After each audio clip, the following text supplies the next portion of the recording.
Dr. Stückelberger, can you hear us? Yeah. Can you tell us what you do? What is your background? Yes, I've been my whole life a scientist, actually, so health scientist.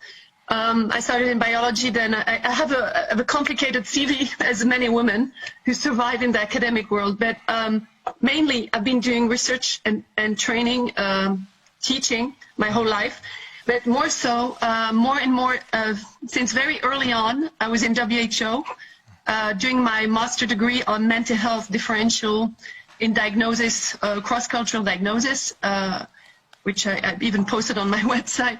And then I was taken in a geriatric unit with WHO Collaborative Studies and the Hospital of Geneva, Switzerland, to do research. And research was always and more for political decisions.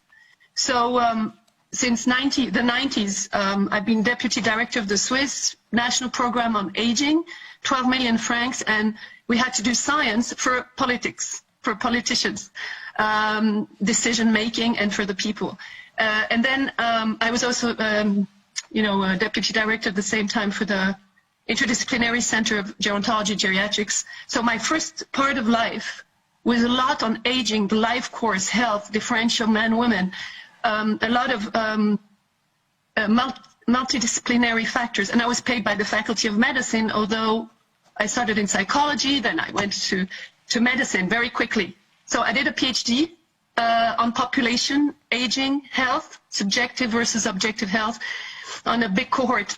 Because of my positions, I collaborated very quickly with WHO. Mm-hmm. We created an international network on aging. This is how I understood how more and more how the United Nations works, how WHO works. Since '94, I was expert there, taken as a rapporteur, a young rapporteur speaking all those languages. and then the politicians started to ask me to do events, and I organized twice the UN Open Days. Mm-hmm. So that was my first part of life. I got a prize from Kofi Annan for doing so much work in science for politicians, science for people. Then the second part was from 2000 on in public health. And this is where I started more and more to be in WHO in the capacity of on the research ethics committee for 4 years. I have all the credentials, so no conflict of interest, everything. And then what happened in this courses where I was teaching public health, actually my PhD, I have always been on public health. It's just not topic that is recognized academically. You have to know that. It's starting now. So the Geneva University asked me to take a mandate with WHO because I was so involved with the United Nations. And I did that, and it was on international health regulation, and that was in 2009. Mm-hmm. And it was a very interesting mandate. So I was collaborating closely with WHO Lyon, the education program, and WHO Geneva, because I know everybody in the alert and response unit. What is interesting in what I'm going to say is I've experimented the will to stop training people on preparedness plan, because we did an implementation program for 3 years with Georgetown University, Pretoria, and me for the University of Geneva. It was, the whole international health regulation is to prepare countries and member states to be ready for a pandemic, to prevent a pandemic, and to act quickly and readily. Mm-hmm. So the aim then, I thought, was very noble and very good. And I said, I helped WHO Europe to also do preparedness plan for the Eastern Bloc during a workshop. I have all the documents, I have everything.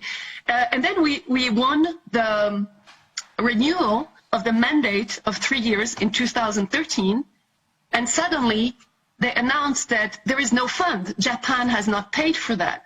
When we had not trained all the regions at all, we had trained part of Africa, part of Saudi Arabia, the Middle East, Europe part, America part, but it was definitely not, and I always said we should do a publication of training, and they never did. I did one for ethics. So I saw there that there is something wrong already. Then I started teaching this in the University of Geneva on the Global Health and Human Rights Summer School that I organized with colleagues, and I was in charge of the International Health Regulation Week, which I was doing. And WHO, Bruce Plotkin, a lawyer who was working on the international regulation in WHO, came to tell me that I cannot teach this. And I told him, who are you to tell me what I can teach or not? And we had a lunch in WHO that was quite muscly, because I said it's my right to teach whatever I want, and I don't understand why you don't teach this. I was involved also with the European Union, and I have a lot of expertise in the international world. So that's where I am now. And if I come to you, I have more to say, but I want to go to the topic. So, the International Health Regulation was adopted in 2005, but implemented and come into force in 2008. And from 2008, they wanted to do implementation training for all the regions. Yes. That makes a lot of sense, in particular when I see it in the context of what Frau Behrendt just told us. Because what I did not mention previously was that I also did country missions for the IHR Secretariat, and also know Bruce Plotkin. Oh, you know him. I worked there as well and did some guidance issues and things. So I think we have to speak to each other. Okay, great, you know them. Yeah. Switzerland is the center, and I speak that as a Norwegian.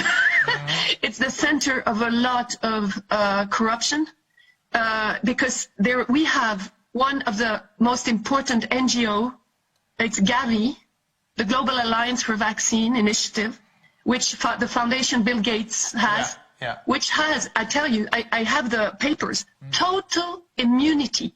Total.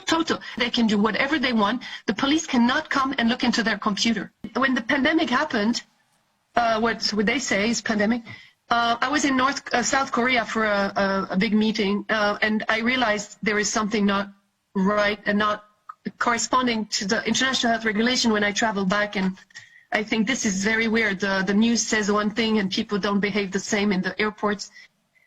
So I started to look, and I realized over this whole year, all the breaches compared to the international health regulation and the preparedness plan.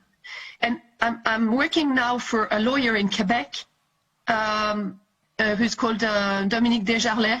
You know, I organized the Stockholm Peace Summit post-COVID, where I invited you and you couldn't come. And he was there with two other lawyers, Rocco Galati and Maître Brouza for France.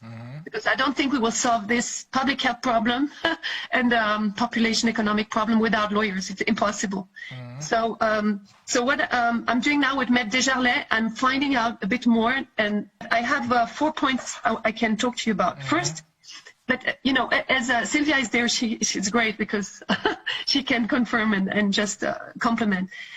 First, that this obligation is signed by 194 member states, but it is embedded in the constitution of WHO.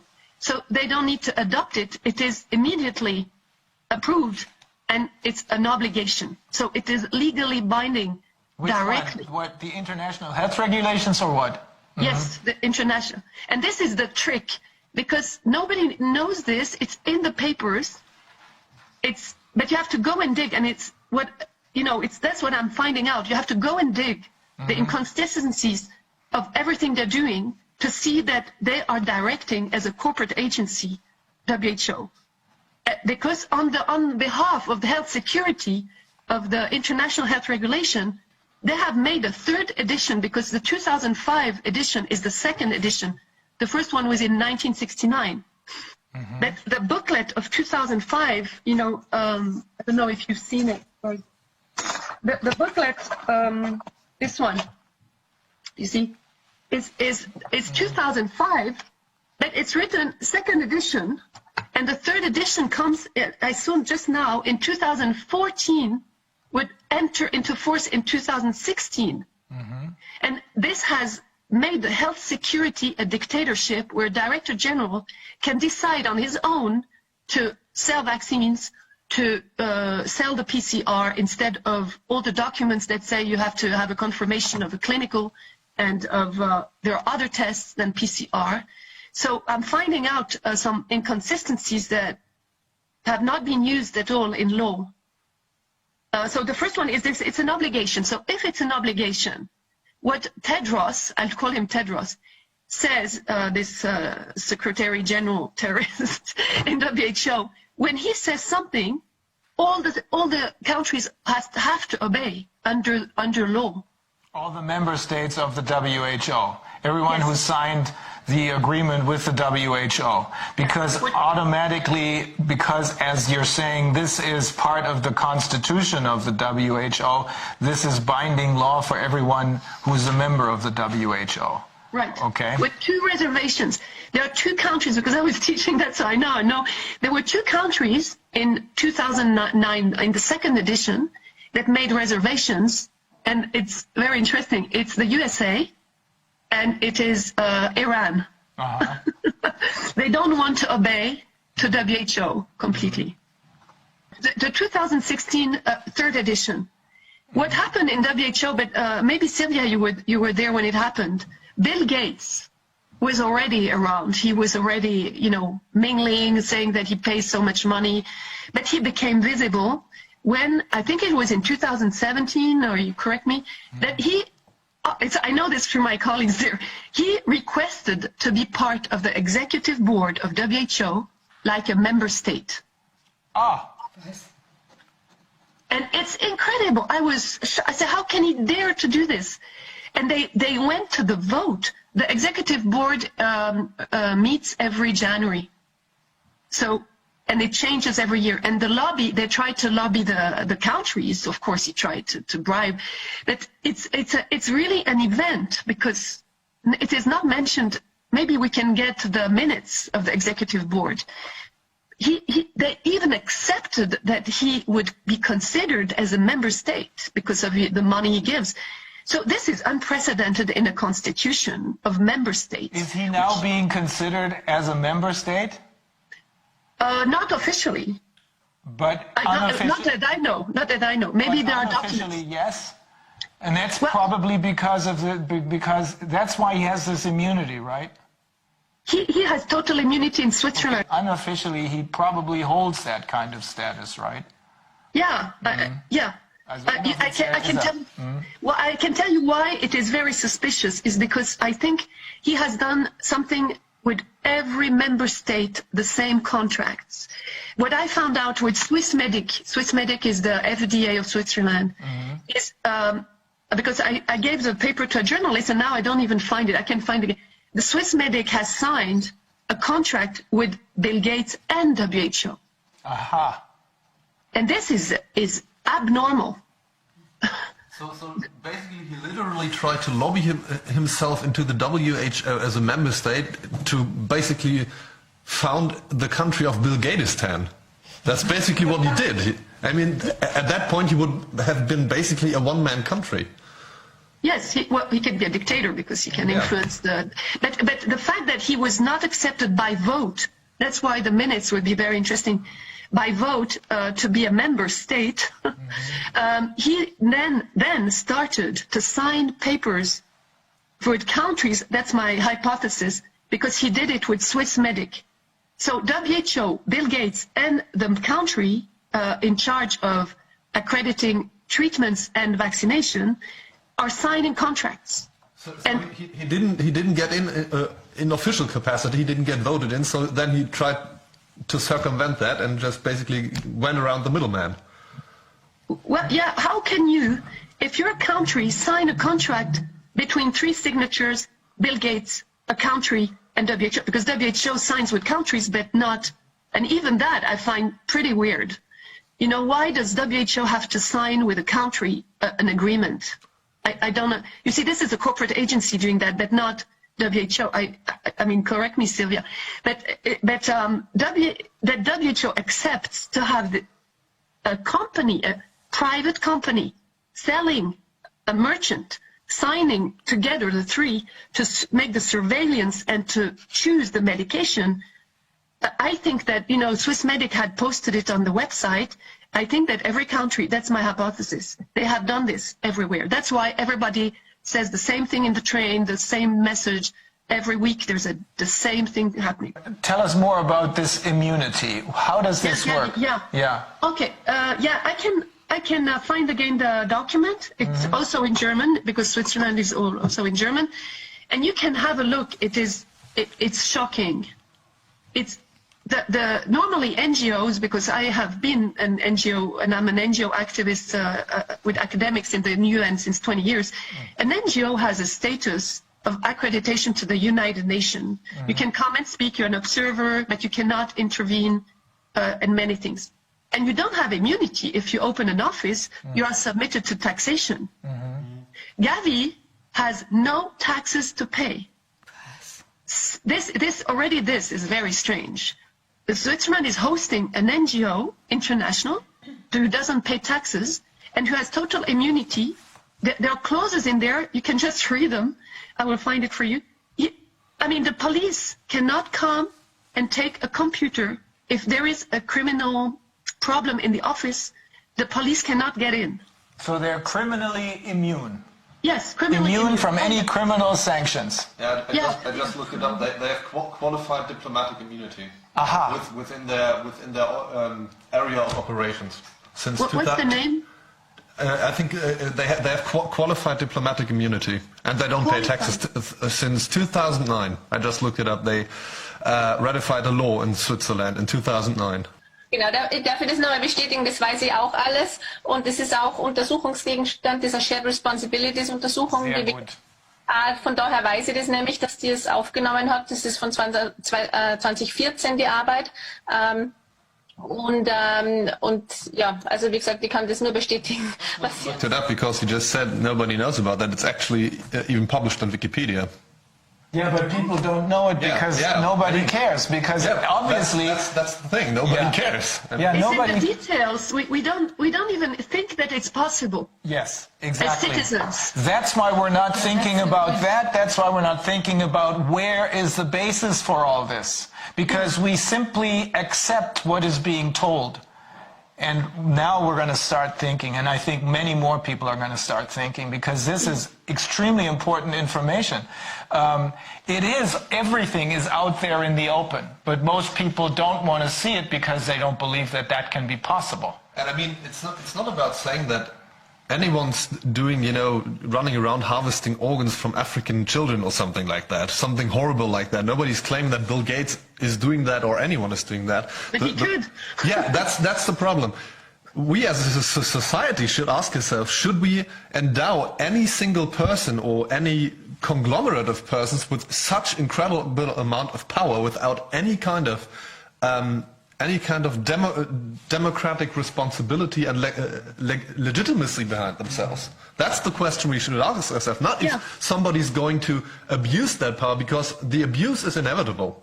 As soon as somebody has this kind of power, they're going to abuse it. Not today, not tomorrow, but eventually they're going to abuse it, because simply because they can. But why them and not us? I have NGOs. Why can they do it and not another NGO? This is the question. Yeah. And also there's a difference with like a normal diplomatic immunity, because this is usually these people come and they just work on relationships, and maybe they have a speeding ticket, or I don't know, I mean, of course they... some kind of political legitimacy. Also, yeah. But not in this case. Nobody ever voted for him. But someone comes into another country and has like total immunity also for like all business transactions and all that. I mean, that's crazy. It's absolutely They have crazy. less immunity than Bill Gates. Apparently, that's my friends telling me. So maybe you know more. But the diplomats don't have a total immunity. No, they don't. Yeah. A similar revelation when we were dabbling with European agencies. We found out that in the national regulations about, for example, the European Central Bank in Frankfurt, they have literal diplomatic immunity, and there is no regulation to lift it. So the head of the European Central Bank, for example, if he says, I don't want any kind of seizure of my computers, or I don't want the police in here, they can't go in. Yeah. It literally says that in the law. When he says no, they can't do it. Yeah. And that's basically the same for every European agency. And there are no regulations in place, who would be responsible to lift that immunity? It's not even conceptually possible to do that. And here it's the same, but at least with European agencies, you have at least some kind of democracy behind it. And here it's just, well, now there's immunity and he can do whatever he wants. And the extent of this is much bigger because I know also that in Basel they have the Bank of Settlement. Yeah. Which is, I think, a very important organ of this whole International Bank of, IBS, I think. Which can take the property away from people or something like that. I'm not a specialist in that. But what I'm saying is that it's not only Gavi, it is a whole system organized. And it's very interesting to look at the historical chronology. Because in 2009 was the first year of the implementation of this huge health security governance. And that's when Bill Gates started to sign things and started moving. That's how we just learned about these public-private partnerships. I mean, I've known for a long time that this exists, but from what Frau Behrendt told us, it becomes very clear that the private part of this public-private partnership has taken over control. And not only have they taken over control, they're immune from everything. They're not responsible for anything. This has got to stop.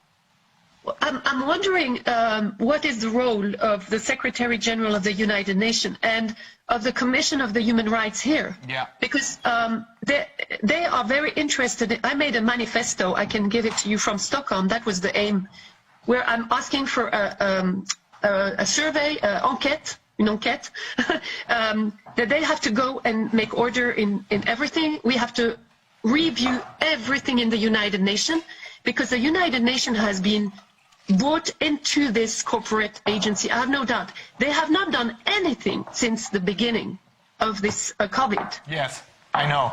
Well, we've seen a few statements from individuals that are members of the United Nations or work for the United Nations, which looked encouraging. But you're right.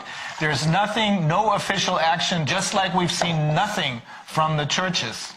No official action that would have told the population that there is help, that there's another way of doing this, that they would stop in to stop the most egregious activities of these criminals. This is a very clear picture now. We're dealing with a bunch of criminals, but we've seen nothing from the United Nations. So that's another one of those organizations which we really seriously have to think about. Do we need them? They actually are meeting this week until the 31st of March. And I would really suggest you write to the Haut Commissaire, High Commissioner on Human Rights, Bachelet, very quickly, and request really that things move and that lawyers take a hand on this, because we will. We've spoken with human rights lawyers last night. And we're in the process. They prepared something for us, and we just have to read it. We have so much stuff to read. You saw the statement of the Secretary General that there is massive human rights violation and that the United Nations has to take care of it. Okay, very good. He said it 2 days ago. I've posted it on my Facebook right away. But 50% good, 50% he's promoting the vaccine. So my hypothesis is that he's changing, that he cannot change completely, otherwise they will, put him out or something, because he has had a discussion with Pompeo a month ago or 2 months. So there is some signs that he is a good guy, but he cannot move on. Okay, good to know. Okay, Frau Stückelberger, we are in a little bit of a bind because our next guest has only so much time. Okay. Is there something else that we need to know? I'll tell you very quickly then. I can send you an article from David Fiedler, who's a lawyer who has written an article from International Sanitary Convention to Global Health Security. He was very worried of the International Health Regulation when he wrote this, saying that it is becoming a global governance. So I think that would clarify some things too. Very the good. second is that you have to see very clearly that the change of definitions of two major things in this pandemic that justifies this international emergency declaration from all the countries, is mortality and the number of cases that are sick. But it's not only that. They are taking definitions that they changed in 2009. Two things very important. The pandemic definition has changed from being the number of cases abnormally high in deaths and in disease to, there are diseases that are spreading all over the world. Yeah, so they have changed in 2009. They took the definition originally existed of three elements. One is that it's a worldwide disease, that there are a high number, and I think what they call it an abnormally or enormous high number of very sick people and an enormously high number of deaths. And they cut out the last two, and now the only requirement is that we have a worldwide disease. Right. That means that any flu can be turned into a pandemic. Actually, any cold can be turned into a pandemic. Yeah. And it comes from WHO, and it is, I think, when Bill Gates started to change with his crowd the definitions, what we just talked about, the immunity, everything. And the other one, you know that the immunity, they changed the definition of the immunity, right? Mm-hmm. Yeah. So now the only immunity is vaccine. Ja, das ist ganz wichtig, das wollen wir auch noch mal kurz ansprechen, die WHO. And this is probably no coincidence, because this happened in 2009, that's when Bill Gates appeared on the picture, right? Yes, the definition. The herd immunity is now, The immunity is very recent. Yes, but he's still there. And the last small thing, very rapid, just that I'm sure that you saw that WHO has issued twice now, in 7th of December and on 20th of January, medical alert to a product called PCR. It is written in small that it is an alert. So it is intentionally criminal to say, alert, this PCR doesn't work with the CTs, you have to find the CTs, and to not say stop. I didn't know that. Oh, okay. So they have an official alert, meaning you can't use PCR tests to detect infections, and at the same time they're still pushing the PCR test as the only means or the best means to detect infections. Yeah. That is very interesting to know. And it's intentional, because they say in the recommendation you have to ask for the CT when you do the PCR. But in fact, I can give you the reference and you can look, because this is a key. They are intentionally putting a small alert. They are delaying the time, and they're not saying stop it. Okay. Wow. Also, I think, I think we pretty much covered everything thus far. We're probably going to meet again, but I'm very grateful for you taking the time and being here with us today. Same with Frau Behrendt. Also ich danke Ihnen beiden, Frau Stückelberger und Frau Behrendt. Das war extrem aufschlussreich in Bereichen, über die wir bisher so nichts wussten. Super, danke. Sehr gut. Okay. Ich danke Ihnen für Ihre Arbeit auch. Danke. Geht nicht ohne Leute wie Sie. Okay, also bis dann, ne? Okay, tschüss.